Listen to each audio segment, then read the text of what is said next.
ప్రభునామకు స్తోత్రములు.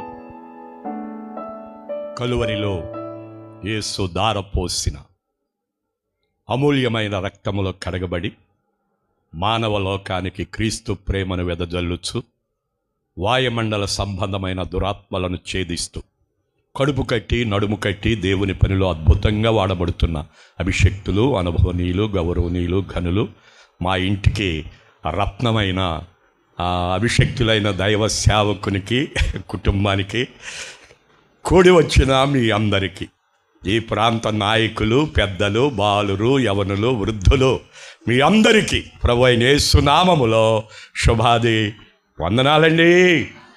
ప్రభు మనల్ని ప్రేమించారు. దానికి రుజువు ఏంటంటే మనల్ని సజీవ లెక్కలో ఉంచారు, ఆయన సముఖములో మనల్ని చేర్చారు. అందుకై ఒకసారి స్తోత్రం చెప్తారా? ఈ ఉదయకాలం మీతో ఉండడం చాలా సంతోషంగా ఉంది. ఈ సమయంలో మన ధ్యానము నిమిత్తమై పరిశుద్ధ గ్రంథమైన బైబిల్లో నుండి ఒక్క మాట చదువుకుందాం. మనకందరికీ సుపరిచితమైన భాగం ఇర్మియా ప్రవచన గ్రంథం 35వ అధ్యాయం 8వ వచనం చదువుతున్నాం, వినాలని కోరుతా ఉన్నాం. కావున మా పితరుడైన రేకాబు కుమారుడగు యెహోనాదాబు మాకు ఆజ్ఞాపించిన సమస్త విషయములలో అతని మాటను బట్టి మేము గాని మా భార్యలు గాని మా కుమారులు గాని మా కుమార్తెలు గాని ద్రాక్షారసము త్రాగుట లేదు. మా తండ్రి అయిన యెహోనాదాబు మాకు ఆజ్ఞాపించిన సమస్తమును బట్టి మేము విధేయులమగునట్లుగా కాపురమునకు ఇండ్లు కట్టుకొనుట లేదు. ద్రాక్షావనములు గాని పొలములు గాని సంపాదించుట లేదు. విత్తనమైనను చల్లుట లేదు. గుడారములలోనే నివసించుచున్నాము. సరిపోతాం. ఇది ఈ పూట మీకు ప్రసంగం. చదవబడిన భాగం ఇర్మియా ప్రవచన గ్రంథం. ఇర్మియా అనే వ్యక్తులు బైబిల్లో 9 మంది ఉన్నారు. ఈ పూట మనం చదువుకున్న పుస్తక రచయిత హిల్కియా కుమారుడైన ఇర్మియా అనబడ్డారు.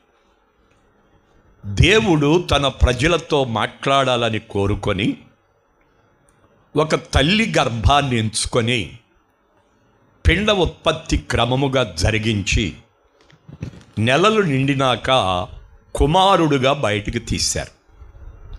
ఆ దినాల్లో ఇజ్రాయిల్కున్న నియమం, మగపిల్లాడు పుడితే 7 రోజులు కడగా ఉండాలి. 8వ రోజు మగపిల్లాడికి సున్నతి చేసి శుద్ధి చేయాలి.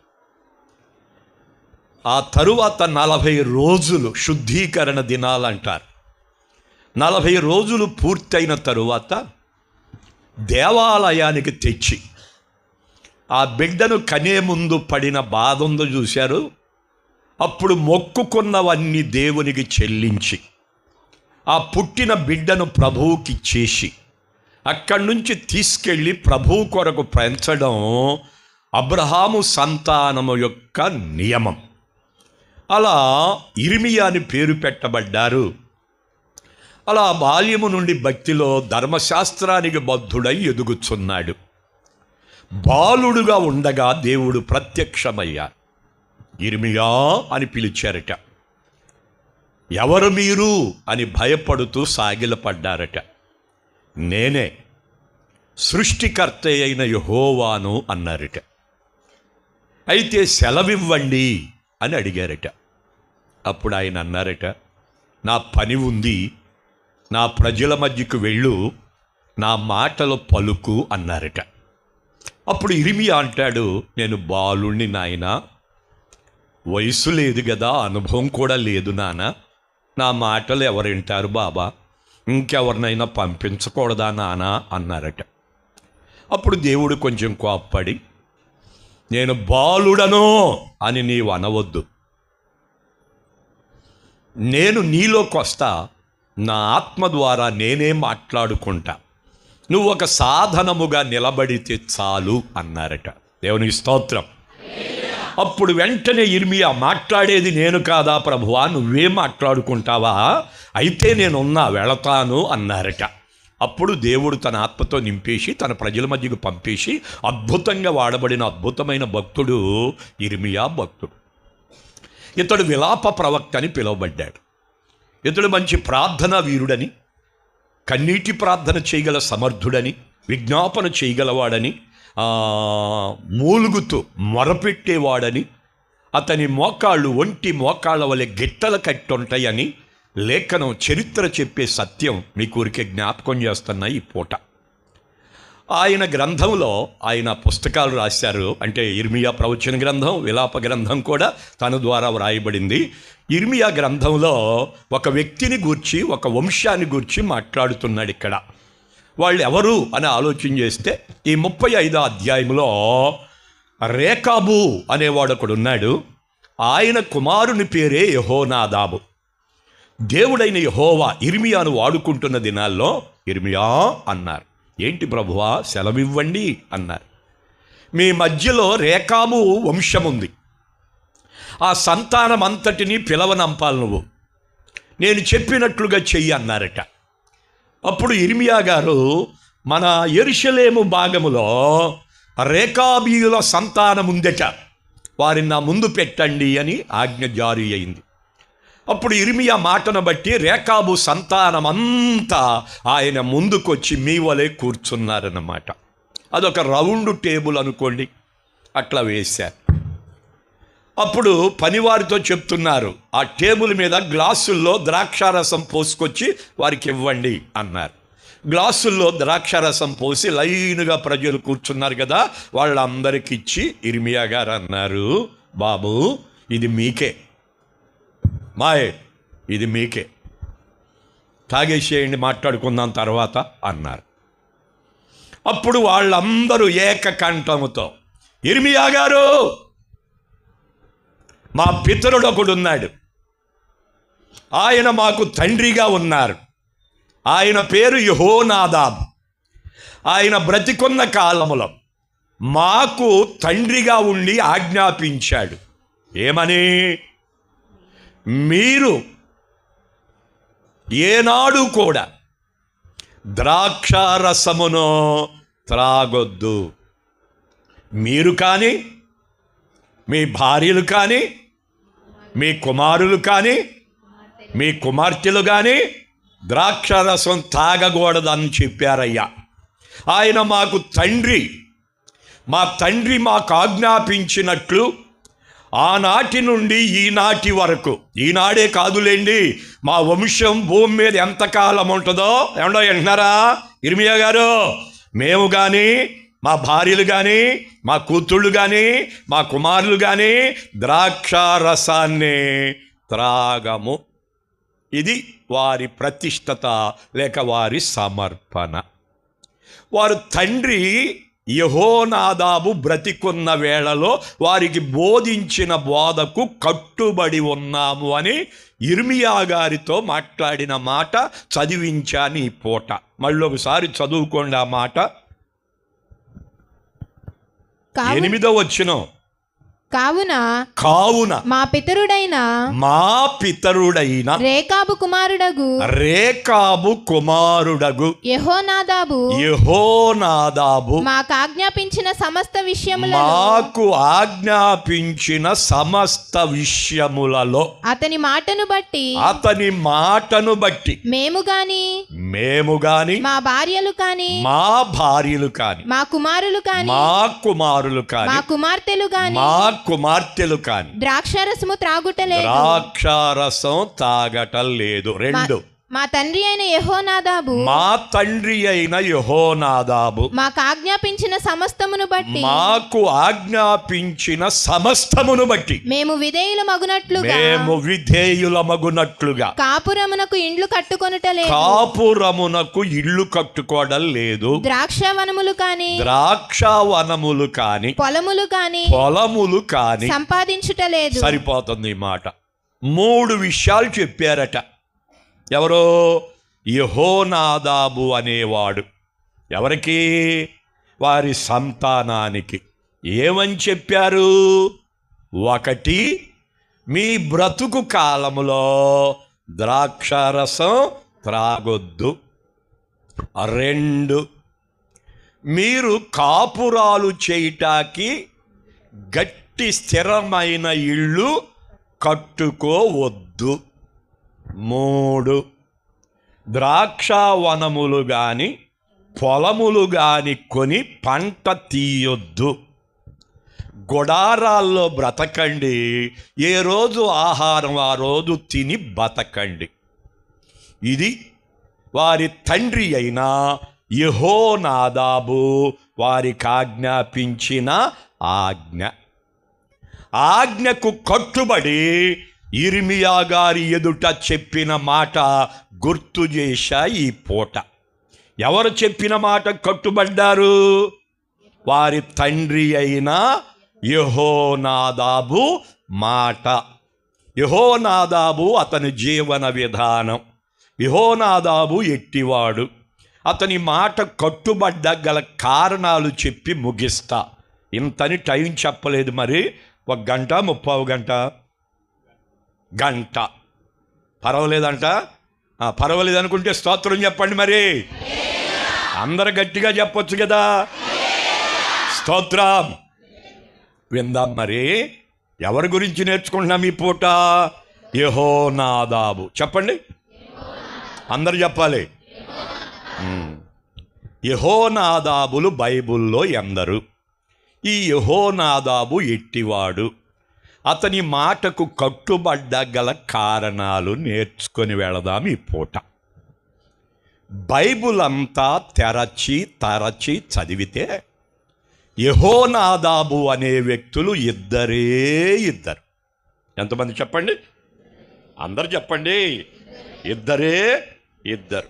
ఒక ఆయన ఇప్పుడు మనం చదువుకున్నాం, రేకాబు కుమారుడైన యెహోనాదాబు. 2వ వాడు. రిఫరెన్స్ ఇస్తా, వివరించను, ఊరికే మీకు అట్లా గుర్తుంటాకి రాసుకోటాకి. సమూయేలు 2వ గ్రంథం 13వ అధ్యాయం 3వ వచనం చదువుకో. అమ్నోనునకు మిత్రుడొకడుండెను. అమ్నోనునకు మిత్రుడు ఒకడుండెను. అతడు దావీదు సహోదరుడైన షిమ్యా కుమారుడు. అతని పేరు యెహోనాదాబు. ఈ యెహోనాదాబు బహు కపటము కలవాడు. సరిపోతుంది ఈ మాట. ఊరికే గుర్తు చేసి ఆ మాట. యెహోనాదాబులు ఎంతమంది? ఇద్దరు. ఒక అతనేమో రేకాబు కుమారుడైన యెహోనాదాబు. 2వ వాడు దావీదు అన్నయ్యైన షిమ్యా కుమారుడైన యెహోనాదాబు. ఇద్దరు బోధకులే.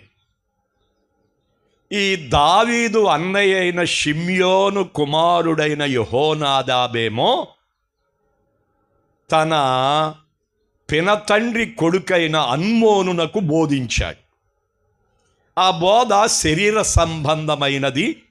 కుటుంబాలను నాశనం చేసి యుద్ధ వాతావరణంలోకి తీసుకెళ్ళి మరణానికి సమీపం చేసిన బోధ. ఇక్కడ 2వ వాడు ఎవరో? రేకాబు కుమారుడైన యెహోనాదాబు. ఇతని బోధకు కట్టుబడిన వంశం. ఇతడు ఎట్టివాడు అనేది తెలుసుకుందాం. ఆ కుటుంబం ఎలా ఆ మాట కట్టుబడి దీవించబడిందో తెలుసుకొని వెళదాం. రేకాబు కుమారుడైన యెహోనాదాబు మాట ఆ వంశమంతా కట్టుబడి ఉండడానికి గల కారణం ఒకటి అని రాసుకునేవాళ్ళు. హృదయములో రాసుకునేవారు రాసుకోండి. ఇక ఫోన్లో ఉన్నవారు ఇంటికి వెళ్ళినాక చూసుకోండి. రేకాబు కుమారుడైన యెహోనాదాబు ఎట్టివాడు? ఒకటి, లోక భోగములను చంపినవాడు అని పెట్టుకో. ఏంటి చెప్పు వింటే? యెహోనాదాబు కూడా రేకాబు అనేవాని కుమారుల్లో ఒకడిగా పుట్టాడు. మనవలే లోకములోనే ఉన్నారు, శరీర సంబంధిగానే బ్రతికాడు. కానీ దేవుణ్ణి గూర్చి తెలుసుకొని ఆత్మీయుడిగా బ్రతికాడు. అసలు ఈ రేకాబు సంతానం, ఈ యెహోనాదాబు వంశం ఎవరు వారు, ఎక్కడి వారు, వారు దేవుని కృప ఎలా పొందారు, ఇతడు శరీరాన్ని జయించడానికి గల కారణాలు తెలుసుకోవాలంటే అదొక చరిత్ర. దాన్ని వివరించను కానీ ఊరికే గుర్తు చేస్తాయి ఈ పూట. రేకాబు అనేవాడు కేనీయుల సంతతివాడు అని రాయబడింది బైబిల్లో. కేనీయులు అను ఒక మాట, కేనీయులు. వీళ్ళు మృత సముద్రమునకు తూర్పుగా నివసించే జనాంగం. దేవుడు అబ్రామును పిలిచి వాగ్దానం చేసి ఆ భూభాగాలకు వెళ్ళు, వాటిని వశపరుచుకో అని చెప్పాడు.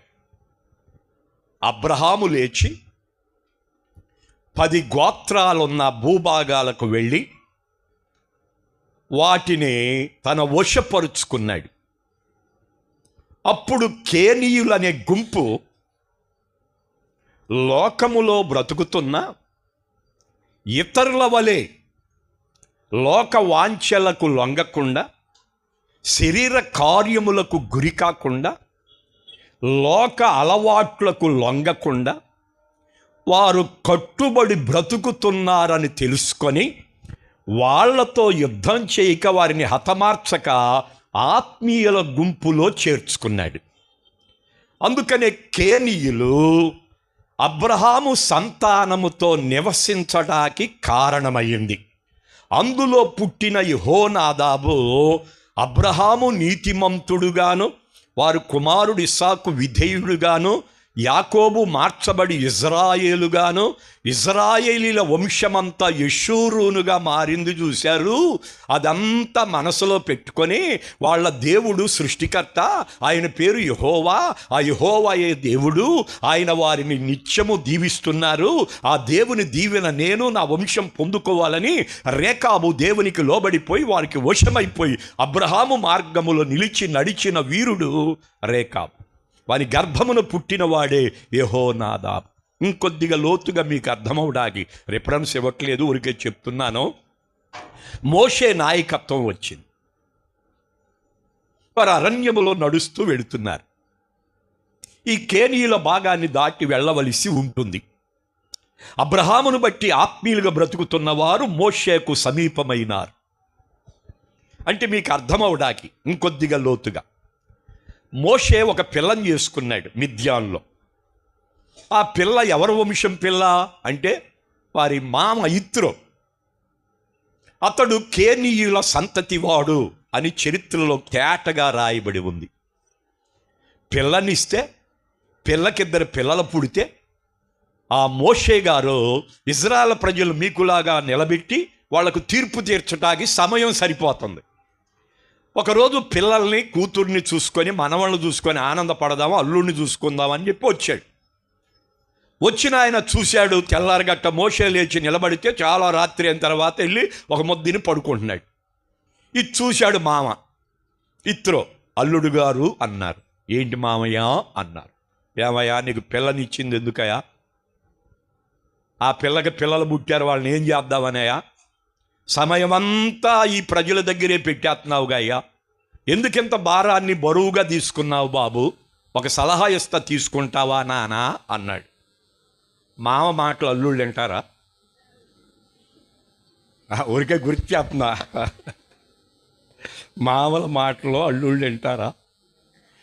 ఇంటే బాగానే ఉంటారుగా అన్నారు వాళ్ళు. ఈయనకే కదా ఇదంతా. చెప్పు మామ అన్నాడు. ఏమి లేదు అల్లుడు, మీ ఇది 12 గోత్రాలు కదా, ఇందులో యోగ్యులైన ఒక 70 మందిని ఎన్నుకోవచ్చు కదా. నీ మీద ఉన్న ఆత్మ వారి మీదకి వచ్చినట్లుగా ప్రార్థిస్తే ఆత్మ దిగుతారు కదా. నీవు వారికి నాయకత్వాన్ని ఇవ్వచ్చు కదా.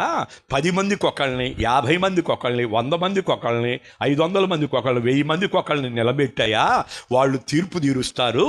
వారి వల్ల కానివి నీ దగ్గరికి వస్తాయి, గట్టివి అవి తేలిగ్గా తీర్చేసి ఇంటి దగ్గర కూతురు మా పిల్లలు ఉన్నారుగా, వాళ్ళ శుభ్రంగా చూసుకోనానా, ఇది సలహా అన్నాడు. దేవునికి స్తోత్రం. బాగుంది, దేవునికి స్తోత్రం. తేలికైపోతాను అనుకున్నాడు, అట్లాగే చేశాడు. ఇక పోతే ఆ మామ అన్నాడు, నేను వెళ్ళిపోతున్నాను అల్లుడు అన్నాడు. అందులో నాయకులు అన్నారు, నువ్వు వెళితే ఎట్టా, ఈ అరణ్య ప్రాంతం మాకేం తెలిసెట్టా, నీవు ఈ భూభాగం వాడివి కదా అట్ట, ఆ ఆలోచన అంతా నీకు తెలుసు, మాకు మార్గం చూపించటానికి నీవు మా ఇజ్రాయేల్ అందరికీ కళ్ళుగా ఉండి నడిపించు అని అడిగాడు. దేవునికి స్తోత్రం. గనుక అప్పుడు తన మామ ఇజ్రాయేల్ ప్రజలకు ఏమయ్యాడు? కన్నయ్యి అరణ్యములో మార్గమును చూపించాడు. అతడు ఎవరనుకుంటున్నారు? అతడు కేనీయుల సంతతివాడు. దేవునికి స్తోత్రం. తరువాత వారు వాగ్దాన దేశానికి వచ్చినప్పుడు ఈ కేనీయుల భాగానికి సౌలు రాజు యుద్ధానికి వెళ్ళవలసి వచ్చింది. ఈ కేనీయుల దగ్గరికి వెళ్ళేసరికి పితరుడైన అబ్రహాము గుర్తొచ్చి, మోషే గుర్తొచ్చి, వీళ్ళు ఆత్మీయతను తెలుసుకొని వాళ్లతో యుద్ధం ఆడకుండా వాళ్లను వదిలిపెట్టి వాళ్లను తన దగ్గరకు చేర్చుకొని ఇతరులతో యుద్ధం చేసి జయం పొంది తిరిగి వచ్చాడు సౌలు. ఇది చరిత్ర. ఇంకొక మాట, దావీదు రాజ్యభరణం వచ్చింది. దావీదును దేవుడు ఆత్మ ద్వారా నింపి అనేక భాగాలు జయిస్తూ వచ్చారు. వాటిలో సంపాదించిందంతా పంచాలి ప్రజలకి. అప్పుడు గోత్రాల ప్రకారంగా వేస్తూ కేనీయుల వంశానికి కూడా ఒక భాగాన్ని పంపించేశాడు. దేవునికి స్తోత్రం. అంటే వారు ఇజ్రాయేల్ ప్రజలు అరణ్యములు నడిచొచ్చినప్పుడు అడ్డు పెట్టలేదు. ఏమండి, వింటున్నారు కదూ? ఇంకొద్దిగా లోతుగా, ఇదిగో దేవుని పిల్లలతో కలిసి ఆత్మీయులుగా బ్రతకటానికి తమ్మును తాము ప్రతిష్ఠించుకొని సమర్పణ చేసుకొని ఆత్మీయులతో కలిసిపోయి బ్రతుకుతున్న గుంపు కేనీయుల గుంపు. ఆ గుంపులో పుట్టినవాడే యెహోనాదాబు. దేవునికి స్తోత్రం. ఇంకొద్దిగా లోతుగా చెప్పమంటారా? ఈ కేనీయులు ఇక మన దేశంలో ఎందుకురా? ఇక్కడ దేవాలయం కట్టారు, మహిమతో నింపేశాడు దేవుడు. ఆయన సియోను రారాజుగా అక్కడ ఉండిపోతున్నాడు. ఇక్కడుండి మనం శత్రువుల చేతబడి బాధపడటం ఎందుకు? యెరూషలేములకే వెళ్ళిపోదాము అని చెప్పేసి వచ్చేశారు. వచ్చిన వాళ్ళకు కొన్ని భాగాలు ఇస్తే గుడారాలు వేసుకొని బ్రతికారు. అప్పుడు యెహోనాదాబు వెళుతూ వారి వంశాని కొరకై ప్రార్థిస్తూ వాళ్లకు బోధించిన బోధ, బాబు మీరు కానీ మీ భార్యలు కానీ మీ కొడుకులు కానీ మీ కూతుళ్ళు కానీ ఎప్పుడు కూడా ఏం చేయకూడదు? ద్రాక్షారసం తాగొద్దు. 2, కాపురమునకై ఇళ్ళు కట్టుకోవద్దు. 3, పంటలు పండించి ధాన్యాన్ని సమకూర్చవద్దు. 3 విషయాలు చెప్పి కాలం చేశాడు. ఇర్మియా కాలానికి పిలిచారు. పిలిచి ద్రాక్షారసం ఇస్తే వారు చెప్పారు, మా తండ్రి మాకు ఆజ్ఞాపించారు, దానికి మేము విధేయులము. దేవునికి స్తోత్రం చెప్పు. దేనికి విధేయులము? మా తండ్రి అయిన యెహోనాదాబు మాకు ఆజ్ఞాపించిన అంతటికి మేమేమై ఉన్నాం? విధేయులమై ఉన్నాము. అలా విధేయులవుట వలన కలిగే లాభం ఇప్పుడు చెప్పను, ఆఖరిలో చెప్తా. ఇప్పుడు యెహోనాదాబు ఎట్టివాడు? అతన్ని తండ్రిగా భావించి అతను చెప్పిన దానికి కట్టుబడి ఉంటా కారణాలు చెప్తున్నానన్నమాట. భర్త అనుకుంటాడు, భార్య నా మాట వినాలి అనుకుంటాడు. భార్య అనుకుంటా, అది నా భర్త నా మాట వినాలి అనుకుంటుంది. తల్లిదండ్రులు అనుకుంటారు, పిల్లలు మా మాట వినాలి. పిల్లలు అనుకుంటారు, మా తల్లిదండ్రులు మేము చెప్పినట్టుగా వినాలి అనుకుంటారు. అనుకోవటంలో తప్పేమన్నా ఉందా? మాట్లాడరేంటి? భర్త భార్య మాట వినాలనుకోవటం తప్పేం కాదు కదా. భార్య భర్త నా మాట వినాలనుకోవటం తప్పేం లేదు కదా. అయితే ఎలాంటి వారి మాట వింటారు అనేది తెలుసుకొని వెళదాం ఈ పూట. యెహోనాదాబు మాటకు ఆ వంశం కట్టుబడి ఉంటా కారణం ఒకటి, లోక భోగములను ఏం చేశాడు? చంపాడు. శరీరంతో ఉన్నావంటగా, లోకంలో ఉన్నావంటగా, లోకం అయస్కాంతం అంటగా, లాగుతూ ఉంటుందంటగా. ఏం చేస్తూ ఉంటుంది? మరీ రోజు భక్తి, స్తోత్రం, హల్లెలూయా, పాటలు, ప్రార్థన ఎంతేనా? లోకం చూడు ఎట్టుందో. ఎన్ని చూడొచ్చు, ఎన్ని చెయ్యొచ్చు, ఎన్ని దాగొచ్చు, ఎన్ని తినొచ్చు, ఎన్ని ఆటలు ఆడొచ్చు, ఎంత శరీరాన్ని సుఖపెట్టుకోవచ్చు, ఎంజాయ్గా గాల్లో అట్ట తేలిపోవచ్చు కదా అని ఈ లోకం ఏం చేస్తుందంటే ఈ శరీరానికి వాంఛ కలిగించి అది ఆత్మీయతను హరింపజేసి శరీరానికి లొంగదీసేసి అపవాది ఒళ్ళోకి తీసుకెళ్ళిపోయి అపవాది స్థలమైన పాతాళానికి ఈడ్చుకొని వెళ్ళిపోటానికి దోహదపడే ప్రక్రియ శరీర కార్యాలు. ఈ లోక భోగాలను అతను ఏం చేశాడంటే చంపాడు. ఎవరో? యెహోనాదాబ్. శరీర కార్యాలను చంపటం అంటే మీకు అర్థం అవడానికి, నిన్ను బాధ పెట్టేది, నీకు నష్టం కలిగించేది, నిన్ను దేవునికి దూరం చేసేది, అపవాదికి దగ్గరగా చేసే ఉగ్రత గురి చేసేవి కొన్ని ఉన్నాయి. వాటిని చంపాలి అంటే ఊరికే నీకు అర్థం అవడానికి. ఆడవాళ్ళు ఎందుకో తెలియదు, ఊరికే ఎట్టంటారు ఎట్టంటారు. అదేంటో వచ్చేద్దే. ఏంటది? వెళ్ళిపో వెళ్ళిపో వెళ్ళిపో అంటారా? ఏం చేస్తారు? మాట్లాడరండి. కింద పెట్టి గోరుతో కూడా నొక్కితే చిటుక్కుమంటే కానీ అమ్మయ్య చచ్చింది అని వదిలిపెడతారు. చిటుక్కు అనకపోతే మళ్ళీ నొక్కుతారు. ఎందుకని? బాధ పెట్టుద్దే, తలను పాడు చేస్తే, మనసు సరిగ్గా ఉండనివ్వదో, పనులు సరిగ్గా చేసుకోనివ్వదో, కలవర పెడతా ఉంటుంది, కంగారు పెడతా ఉంటుంది. అందుకనే తీసేయటం అన్నమాట. అది దాని గురించి ఇప్పుడు చెప్పలేను, ఊరికే గుర్తు చేస్తున్నాం మీకు. ఈ శరీర కార్యాలు ఏం చేయాలి? చంపాలి. భోగ ఇచ్చలను ఏం చేయాలి? చంపాలి. క్షయమే కుట్టింది అనుకుందాం, వెళ్ళు అంటావా? నలిపవతల పారేస్తాం. కాలు కింద ఏమన్నా ఉంటే తొక్కేయటమే అంతే. అంటే ఏం చేసినట్టు? ఎందుకు? అదేం చేస్తుంది? నిన్ను బాధ పెడుతుంది, నష్టపరుస్తుంది, అది నిన్ను కష్టపెడుతుంది, నిన్ను కలవరానికి గురి చేస్తుంది. అందుకనే దాన్ని ఏం చేస్తావు? అది హతమయ్యేదాకా కాచుకొని చూస్తూ ఉంటావు. దాన్ని అవసరమైతే దొరికితే చంపేస్తావు. అంటే నీకు అర్థమవడానికి ఈ లోకం నీ శరీరములో నిన్ను బ్రతికిస్తే ఆత్మీయంగా చనిపోతావు. ఆత్మలో మనం బ్రతకాలంటే శరీరాన్ని చంపాలి. అలా చంపిన వీరుడు అతడే యెహోనాదాబ్. అందుకని ఆయన మాటకు ఆ వంశం ఏమైపోయిందంటే కట్టుబడిపోయాం. దేవునికి స్తోత్రం. అంటే మీకు అర్థం అవడానికి ఇంకొక మాట చెప్తా.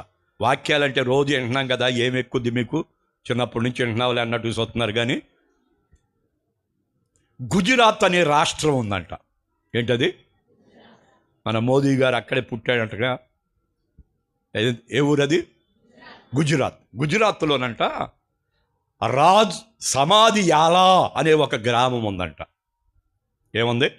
రాజ్ సమాధి యాలా అనే ఒక ఊరు ఉంది. 2500 మంది ఉంటారంట దాంట్లో. ఎంతమంది?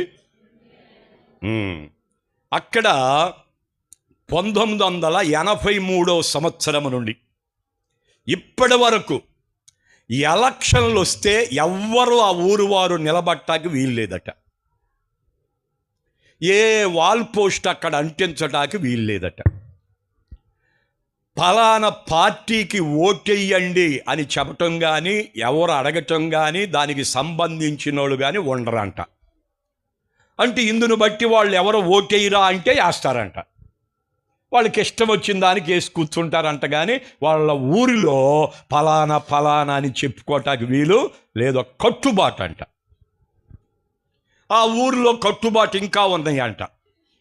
ఈ ఊరిలో ఎవ్వరు మద్యం అమ్మటానికి కానీ తాగటానికి కానీ వీలు లేదట.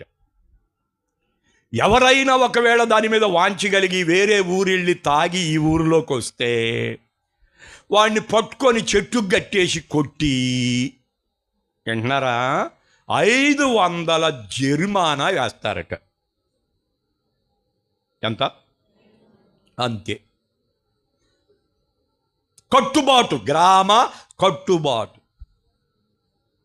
వింటున్నారు కదూ?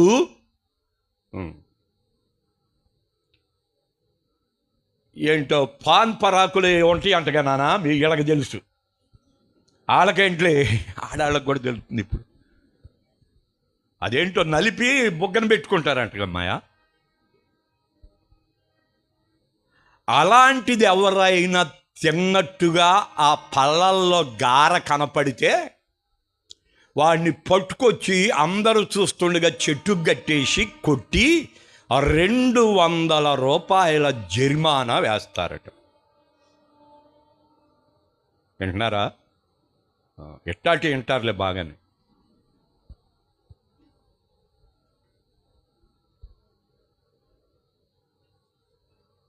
ఎవరైనా తల్లిదండ్రులను చూడటం లేదు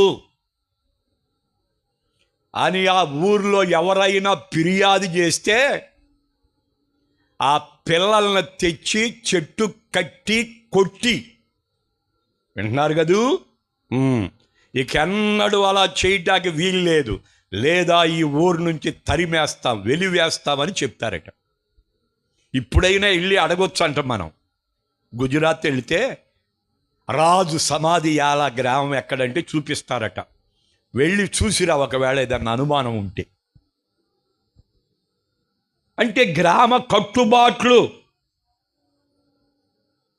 కుటుంబానికి కట్టుబాటు ఉండాలి, సంఘం కట్టుబాటు కలిగి ఉండాలి. కుదురుబాటు కాలం వచ్చేసింది. కలవరపడి కదిలిపోయి కంగారు పడి ఆందోళన చెంది శరీరానికి లొంగి ఎట్లా పడితే అట్లా భక్తి చేయటానికి వీలు లేదు. చేస్తే క్రమబద్ధంగా నియమ ప్రకారంగా నిక్కచ్చిగా చెయ్యాలి, నిష్ఠగా చెయ్యాలి. అది దేవుని వాంఛ. అందుకే పంపాడు ఈ పూట. స్తోత్రం. ఆ ఊర్లోనంట కొట్లు ఉంటాయి అంట. కానీ కొట్లో ఎవరు ఉండరంట. వాటి మీద రేట్లు ఉంటాయి అంట. వింటున్నారా? అవి తీసుకోవటం, డబ్బులు అక్కడ పెట్టేసి వెళ్ళిపోవటమేనంట. అందరూ పనులకు వెళ్తారంట. ఏ ఇంటికి తాళం వేయరంట. వింటున్నారా? ఏంటి చెప్పు, ఏంటో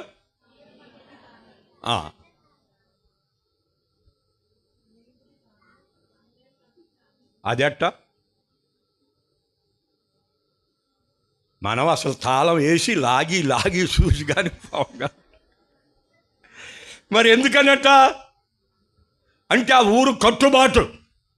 దొంగతనం చేయటానికి వీల్లేదు, త్రాగటానికి వీల్లేదు, ఏదైనా పాపపు కార్యాలు జరగటానికి వీలు లేదు. అంటే కట్టుబాటు అలా ఉంది. అప్పటి నుంచి ఇప్పటి వరకు ఇలాగే ఉంది.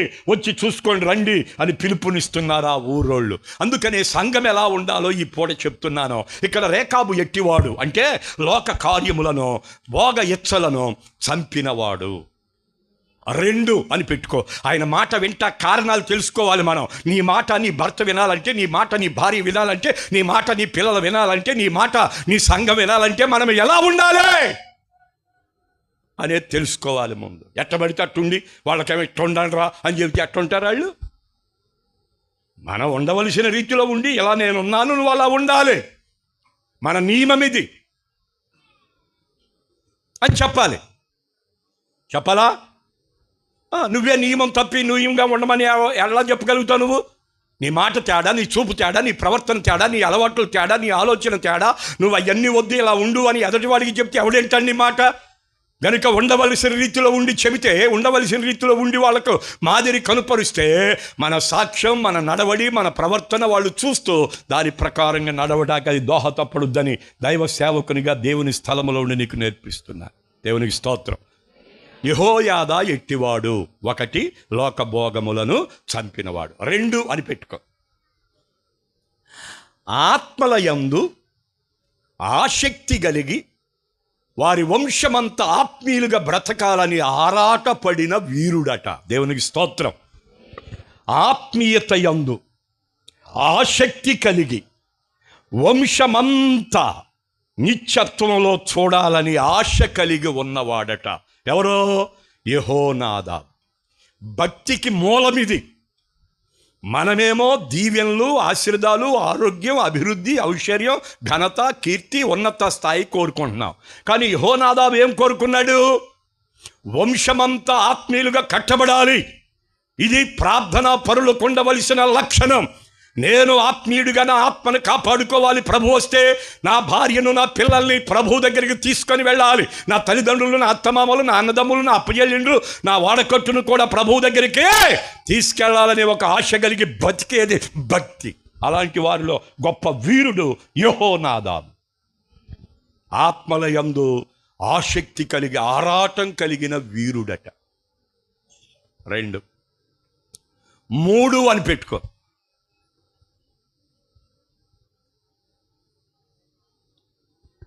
తమ పితరులు చూపించిన భక్తి మార్గమును అనుసరించి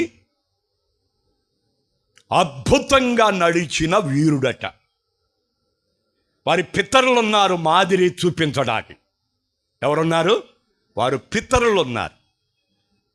వారి పితరులు అబ్రహాముతో అంటుకట్టబడి, వచ్చిన భక్తులతో అంటుకట్టబడి, శరీరాన్ని తెంచేసుకొని, లోక బంధం తెంచేసుకొని, ఆత్మీయ బంధాన్ని కలిపేసుకొని, ఎందరెందరో లోకములో మిళితమై హతమైపోతున్న కాలానికి వారు వంశమంతా నిలకడగా నిలబడి నిత్యత్వానికి వారసులు కావాలనే ఆరాటం ద్వారా ఆత్మల భారం కలిగి బ్రతికిన కుటుంబాలు ఎన్నో పితరుల అనుభవాలు ఉన్నాయి. దేవునికి స్తోత్రం. ఇప్పుడు మన చేతిలో బైబిల్ ఉంది. ఏం చూపిస్తున్నది మనకి? అందులో భక్తులు ఎలా బ్రతికారు, వాళ్ళు ఇలా దీవెన పొందారు, ఆశీర్వాదం పొందారు, విజయాలు పొందారు, ఆరోగ్యం పొందారు, ఐశ్వర్యాన్ని అనుభవించారు, పరలోక రాజ్యానికి వారసులు అయ్యారు. మీరు కూడా ఆ భక్తుల మాదిరిగా పెట్టుకొని వాళ్ళ వలె, దేవునికి స్తోత్రం, ఇంత సాక్ష సమూహం మేఘం వలె మనల్ని ఆవరించి ఉంది. అది గుర్తెరిగాడు యెహోనాదాబు. అయ్యో, మా పితరులు దీనులు, మా పితరులు విధేయులు, మా పితరులు నమ్మకస్తులు, మా పితరులు నీతిమంతులు, మా పితరులు యథార్థపరులు, మా పితరులు స్వార్థం లేనివారు, మా పితరులు ప్రార్థన పరులు, మా పితరులు భక్తులతో అంటుగట్టబడ్డారు. వారు ఒక మాదిరి చూపించి వెళ్ళారు. ఆ మాదిరిలోనే నా కాలానికి, నా వంశాన్ని ఆత్మీయంగా నిలబెట్టుకోవాలని ముందుకు వెళ్ళిన వీరుడు యెహోనాదాబు. 1, లోకభోగములను చంపినవాడు. 2, వంశమంతా ఆత్మీయంగా కట్టుబడి దేవుని రాజ్యానికి వారసులు కావాలని కోరుకున్నవాడు. 3, తమ పితరుల మార్గమును అద్భుతంగా అనుసరించి ఆ మార్గములో తన వంశాన్ని నిలుపుకొని నడుపుకున్న వీరుడు యెహోనాదాబు. ఇక్కడ స్త్రీ పురుష భేదమొద్దు. మన మాట, మన వంశం వినాలంటే ముందు మనము దానికి మాదిరిగా ఉండాలి. ఒక మార్గానికి మనము చూపించాలి. ఇది దేవుని మార్గం, ఇది నీతి మార్గం, ఇది పురాతన మార్గం, ఇది సత్య మార్గం, ఇది మేలుకరమైన మార్గం, అందులో నేను నడుస్తున్నా, ఇందులోకి మీరు వస్తే మీరు కూడా అదే అనుభవంలోకి వస్తారు అని వారు నడిపించుకోవలసిన బాధ్యత యెహోనాదాబు మీద పెట్టాడు. అలాగే నడిచాడు. అందుకనే ఆ వంశమంతా కట్టుబడి ఉంది. దేవునికి స్తోత్రం, స్తోత్రం. 4 అని పెట్టుకో.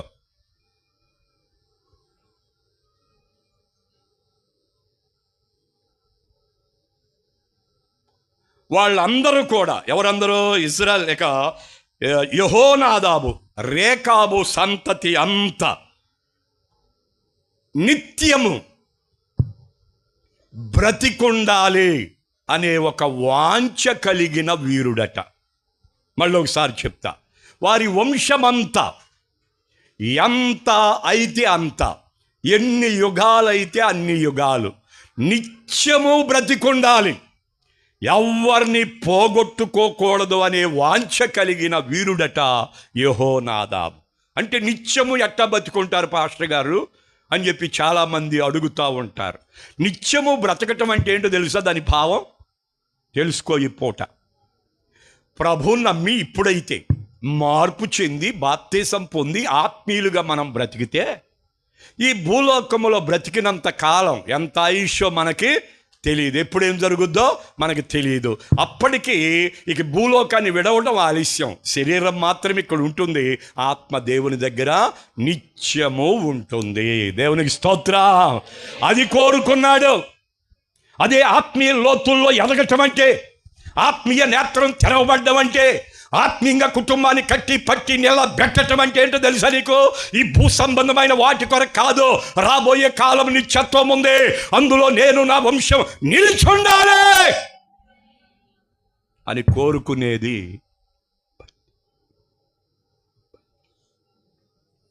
నా వరకు నాకు పర్వాలేదయ్యా, ఎవడట్టబోతే నాకెందుకు అనుకునేది కాదంట. దేవునికి స్తోత్రం. ఇప్పుడు అదేగా వచ్చింది. ఆయన నా మాట అనడం, పని నరకానికి పానే, అసలు పడాలే నరకంలో, చూడాల్సిందే నేను ఖచ్చితంగా. ఇన్ని బాధలు పెడతాడు, చెప్పిన మాట అనడం, భయం లేకుండా బతుకుతున్నాడు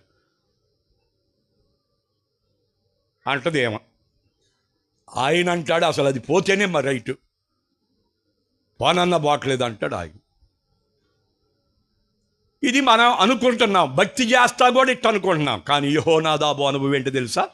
వారి వంశము నిత్యము. దేవునికి స్తోత్రం చెప్పు. ఎక్కడ? భూలోకంలో బ్రతికినంత కాలం నెమ్మదిగా బ్రతకాలి, కాలం చేస్తే దేవునితో యుగ యుగాలు జీవించాలి. అది నిత్యత్వం. భక్తికి మూలం అదే. ఈ భూ సంబంధంగా భక్తి కాదు ఇక్కడ వరకే సరిపెట్టుకునేది కాదు. అక్కడ యుగ యుగాలు ప్రభువుతో కూడా నిలిచుండేది భక్తి. దాని కొరకు ఆరాటపడిన వీరుడు యెహోనాదాబు. దేవునికి స్తోత్రం. 5 అని పెట్టుకో, ముగిస్తున్నాను ఇప్పుడు. ఇజ్రాయేలీల 12 గోత్రాలు అక్కడ. ఎన్ని? వారందరిలో కీర్తి గటించిన వాడట. ఎవరందరిలో?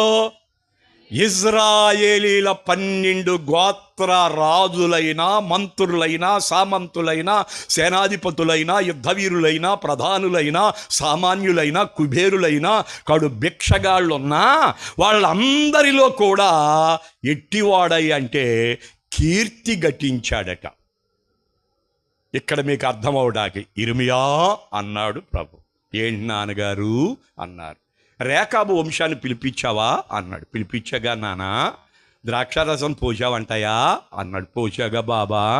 ఏమన్నారు నానా అంటే, అయ్యా వాళ్ళ నానున్నాడంట ఒకడు. ఎవరో? యెహోనాదాబు అంట. ఆయన పోతా చెప్పాడంట, రే మీరు కానీ మీ భార్యలు కానీ మీ కొడుకులు కానీ మీ కూతుళ్ళు కానీ బ్రతుకులు ఎప్పుడు ద్రాక్షారసం తాగొద్దని చెప్పాడంటయ్యా. ఆ మాట కట్టుబడి తాగనంటున్నారు నానా అన్నాడు. ఎవరో? ఇర్మియా గారు. అప్పుడు దేవుడు అన్నాడు, చూసావా ఇర్మియా, చూసావా ఈ 12 గోత్ర ప్రజల కొరకై నేను ప్రతిరోజు ఉదయమునే లేచి, ఎప్పుడు లేచి వీరితో మాట్లాడుతూ వస్తున్నాను. మీరు ఇలా ఉండండి, ఇవి ఆత్మీయ కార్యాలు, మీరు ఇలా ఉండొద్దు, ఇవి శరీర కార్యాలు అని వేకువనే లేచి వారితో మాట్లాడుతూ వస్తున్నా. వీళ్ళు ఏమైనా నా మాట కట్టుబడి ఉన్నారా? లేరు కదా.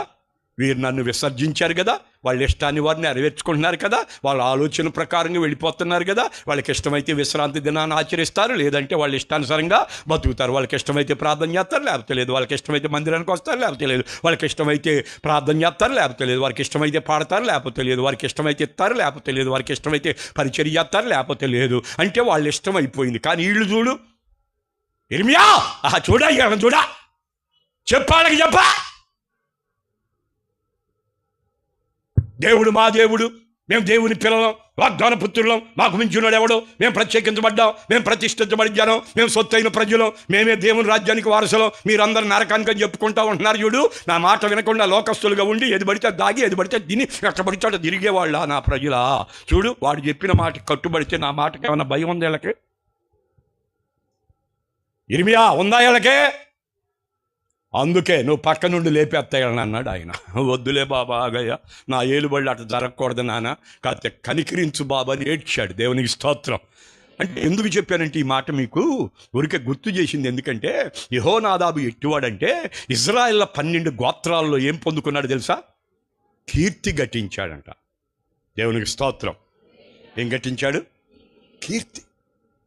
యెహోనాదాబు నాదాబే, వాళ్ళ వంశమే. భక్తి అంటే ఇది, నీతి అంటే అది, కట్టుబాటు అంటే ఇది, భక్తి అంటే అది, దేవుని చిత్తాన్ని నెరవేర్చడం అంటే ఇది, లోబడిపోవటం అంటే అది, విధేయత కనుపరచటం అంటే ఇది అని చెప్పేసి ఇజ్రాయేలీలే కలవరపడినంతగా భక్తి చేసిన గొప్ప గుంపు యెహోనాదాబు. అర్థమైతే బాగుండి పోట. నీ ఇంటికి నువ్వు యజమానివైతే నువ్వు కట్టుబడి బ్రతకాల. ముందు నువ్వు సరైపోవాలా, నీ కుటుంబాన్ని కట్టుబాటులో నిలుపుకోవాలా. దేవునికి స్తోత్రం.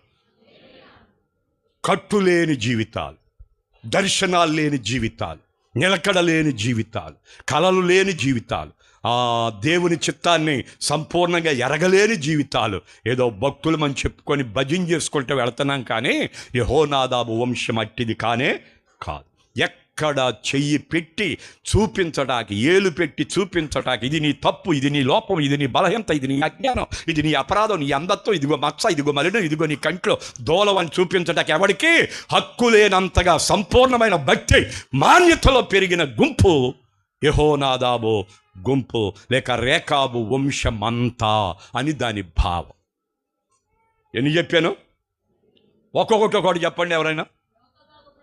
Very good. లోకభోగములను చంపినవాడు. 2, ఆత్మీయంగా కట్టి తన వంశమంతా నిలబెట్టుకున్నవాడు. 3, తన పితరులను అనుసరించి భక్తిలో పరిపూర్ణమైన వాడు. 4, నిత్యము ఆ రాజ్యములో ఉండాలనే వాంఛ కలిగిన వీరుడు. 5, కీర్తి గట్టించిన వాడు. దేవుని స్తోత్రం, స్తోత్రం, స్తోత్రం. అంటే మీకు అర్థమవడానికి నేను తరచూ చెప్తున్నాను, అనేకులు తమ్మును తాము శుద్ధి చేసుకుంటున్నారు. ఎందుకు? ప్రకాశమానులను నిర్మలులుగా కనపట్టాకి అని రాశాడు. అయితే 6, యెహోనాదాబు ఎట్టివాడు అంటే నిత్యము ప్రకాశిస్తున్నవాడు అని పెట్టుకో. నిత్యము, గట్టిగా మాట్లాడా, అంటే వెలుగుతూ ఉన్నవాడు, ఆరిపోలేదు. భూలోకంలో బ్రతికిన కాలం వంశమంతా ఆయన మాట కట్టుబడి ఉంది. ఆయన కాలం చేసి వెళ్ళిపోయి ఇప్పటికి కొన్ని యుగాలు అయిపోతుంది. ఇప్పటికి పరిశుద్ధ గ్రంథం ఎక్కడ బోధించినా,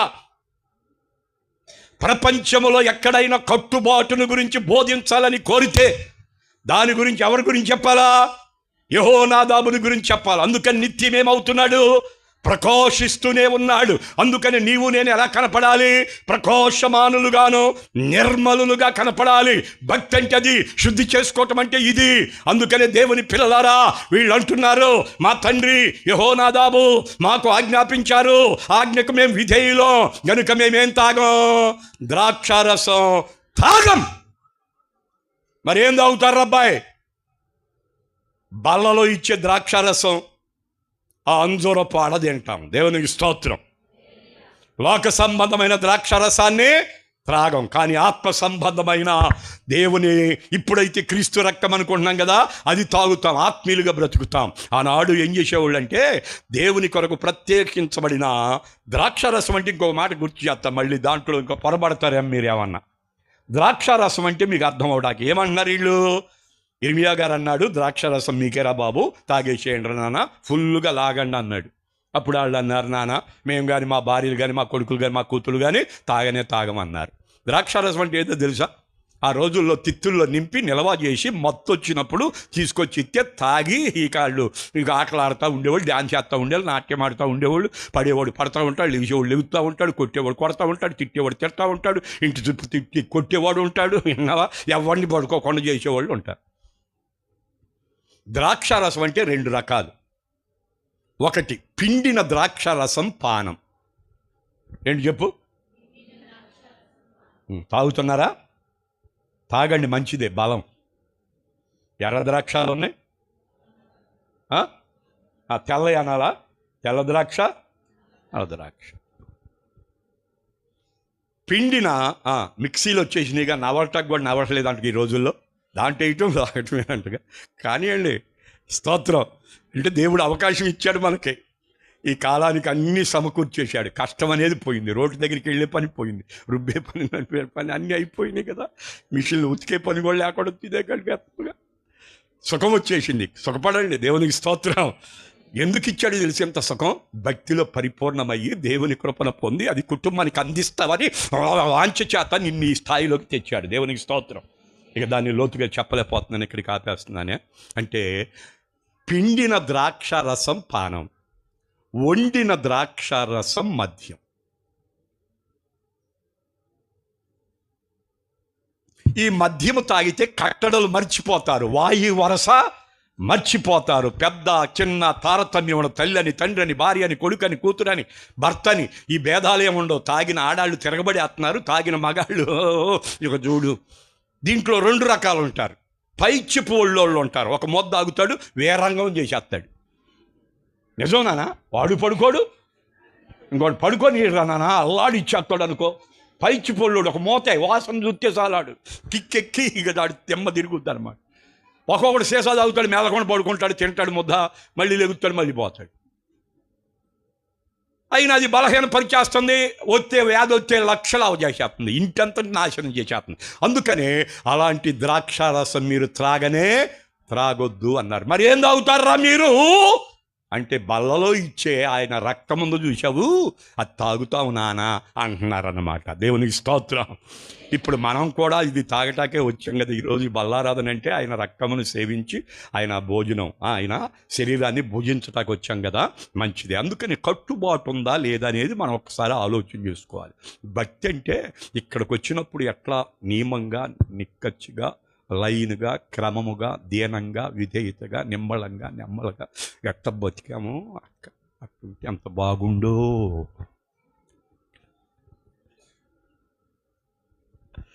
స్తోత్రం, స్తోత్రం, స్తోత్రం.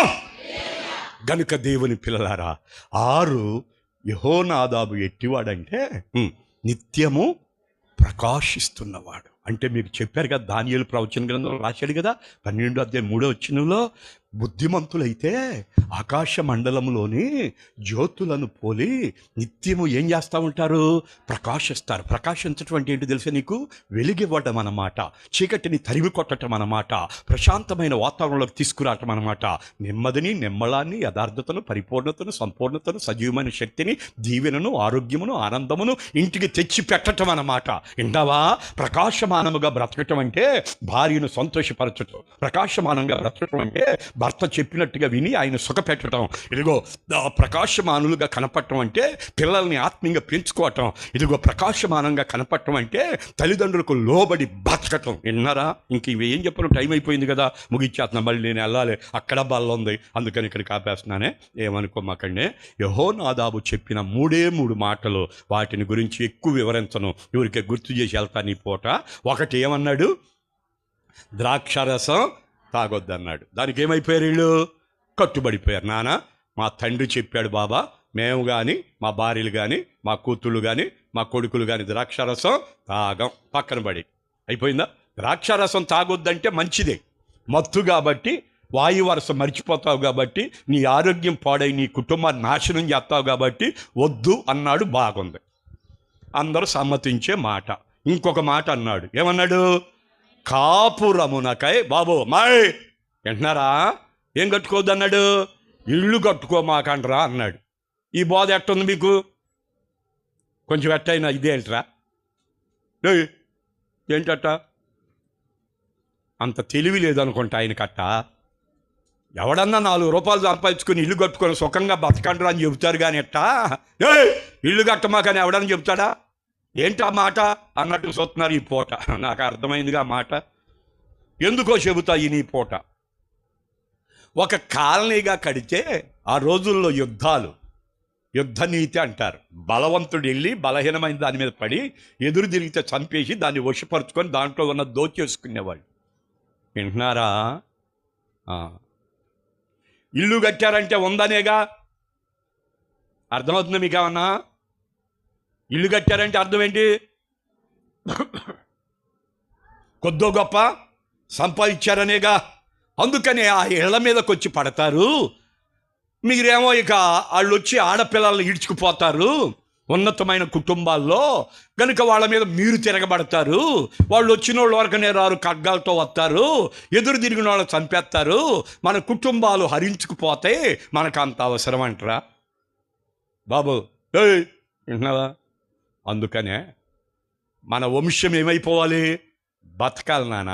ఎవడు చావటానికి వీలు లేదు. మన కుటుంబాలు అపవిత్రపరచబట్టానికి వీలు, ఆడపిల్లలు చెరబట్టానికి వీలు, నష్టపోటానికి వీలు, కష్టాల పాలవటానికి వీలు, హరించుకుపోటానికి వీలు లేదు. నిలకడగా నిత్యము ఉండాలి మన వంశమని కోరుకొని ఇళ్ళు కడితే ఈ ప్రమాదాలున్నాయి.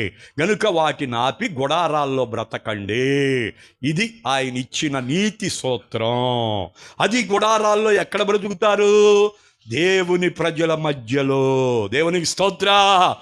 ఆత్మీయులతో బంధం కుదిరి దేవాలయానికి సమీపంగా ఆరాధన చేసుకోవడానికి, లేఖనాన్ని చదువుకోవడానికి, లేఖన ప్రకారంగా జీవించడానికి, ఆత్మీయంగా బలపడి ఆత్మలో స్థిరపడి ఆత్మలో వృద్ధి పొంది ఆత్మీయ వరాలు కలిగి ఆత్మీయ ఆనందం కలిగి దేవుణ్ణి ఆరాధిస్తూ ఆ నిత్యత్వానికి వారసులగునట్లుగా గుడారాల్లోనే బ్రతకండి. అబ్రహాం గురించి మీకు తెలుసుగా. అందుకనే ముందు అది గుర్తు చేశా మీకు. కేనీయులు అబ్రహాముతో జత కుదిరిన వారు. అబ్రహాం అనుభవం అంతా ఏంటి? వెండి ఉంది, బంగారం ఉంది, భూములు ఉన్నాయి. ఏమండి వింటున్నారు కదూ? పనివారు పనికత్తులు ఉన్నారు, రత్నరాశులు ఉన్నాయి, పశువుల మందలు వేలున్నాయి. ఎన్ని ఉన్నా ఎక్కడున్నాడో తెలుసా మీకు? గుడారాల్లోనే. దేని కొరకు ఎదురు చూశాడు? దేవుడు దేనికి శిల్పి నిర్మాణకుడై ఉన్నాడో ఆ పరలోక పట్టణమును గురించి ఎదురు చూస్తూ అబ్రహాము గుడారములోనే నివసించాడు. అదే అనుభవంలోకి ఈ యెహోనాదాబు వారి వంశాన్ని నడిపించింది. దేవునికి స్తోత్ర. ఇప్పుడైతే మనకు అవసరమై గృహాలు కట్టుకుంటున్నాం, కట్టుకోండి. కాకపోతే మనకు ఒక నిత్య నివాసం ఉంది, దాని కొరకు భక్తి చేద్దాం. దేవునికి స్తోత్రం. మూడోది ఏమన్నాడు తెలుసా? పంట. పొలాలు కొనొద్దు, పంట వేయొద్దు, తీయొద్దు. ఎందుకట్ట? ఎవరన్నా అట్ట అంటారా సంపాదించుకోవద్దని? ఎందుకంటే పంట వేసేదాకా ఉంటారంట. కోసి కుప్పేసి కట్టేసి కొట్టి దొల్లగొట్టి బస్తాలు వేసి ఇంటికి తోలుకొచ్చేటప్పుడు శత్రువులు వస్తారంట. వింటున్నారా? పంపించు అంటారంట. పంపియం అంటే చూద్దాం, వేసేద్దాం అని చెప్పి సాస్తారంట. అలా యుద్ధాలు ఎందుకు మనకి? ఈ సంపాదన మనకెందుకు? ఏ రోజు పని ఆ రోజు చేసుకోండి, కమ్మగా తినండి, గట్టిగా ఉండండి, శుభ్రంగా ప్రశాంతమైన వాతావరణంలో ఉండండి. ఏనాటి కీడు ఆనాటికి చాలు. ఏ రోజు కష్టపడి ఆ రోజు తినేయండి, శుభ్రంగా ఉండండి, భక్తి చేసుకోండి. ప్రభు రాజ్యం మనకుంది, అక్కడ యుగాలు బ్రతికిపోదాం, ఇక్కడ దాని కొరకు ఆరాటపడొద్దని చెప్పి వెళ్ళాడు. దానికి ఆ సంఘం కట్టుబడి ఉంది. కనుక దైవ భక్తులు ఏది బోధిస్తున్నారు అది వాక్య ప్రకారంగా ఉందా లేదని తరి చూసుకోండి. భక్తుడితో చెయ్యి కలపండి, మోకాళ్ళు కలపండి, కన్నీరు కలపండి, దైవశక్తిని దించుకోండి, కుటుంబాల్లో పట్టుకోండి, కట్టుబాటు కలిగి బ్రతుకుదాం. అందుకనే ఇక్కడ మీకు చెప్పే మాట, యెహోనాదాబు మాకు తండ్రి, ఆయన ఆజ్ఞకు మేము విధేయులం.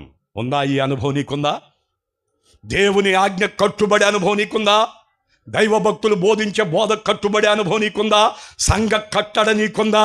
అందులో స్థిరపడి నిలకడగా నిలబడి కదలని వారై నడు వారితో బిగించబడి బండ మీద పాదాలు స్థిరపరచబడి నిరీక్షణతో నడిచే అనుభవం నీకుందా? లేకపోతే ఇంకేమన్నా చిన్న లోపాలు ఉన్నాయా? ఉంటే వాటన్నిటిని సరిచేసుకుందాం, ఒక కట్టుబాటుకు వద్దాం, మందిరములకు ఒక నియమం పెట్టుకుందాం, నియమ ప్రకారంగా పోరాడదాం, దేవుని స్వారూప్యములోకి మార్చబడదాం, దేవుడు రాగా ఎత్తబడదాం, యుగాలు ప్రభువుతో ఆనందిద్దాం. అందుకనే రేకాబు వంశాన్ని గుర్తు చేసుకుందాం.